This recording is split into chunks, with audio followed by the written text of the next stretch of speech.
মাদ্রাসার মাঠে মানুষ কবরস্থানের জন্য, মানুষ মানুষের জন্য না। এটা আমাদের বন্ধু প্রমাণ দিতেছে। এই যে দেখেন পরিচর্যা করতেছে।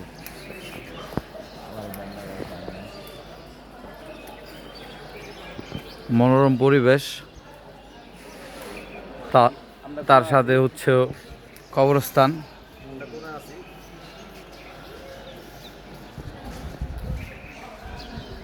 কি গাছ? এই গাছ এবারে এদি মন্দিরে তো গোলাপ গাছ, গোলাপ গাছ ছাতা মাত্র দেখ এদের গাছ। এটা কি গাছ তো কইছো এটা কি গাছ এটা ওটা ওটা ওটা ইয়া গাছ লুনতা লুনতা গাছ গাছটা নামে দাও লুনতা গাছ এই গাছটা না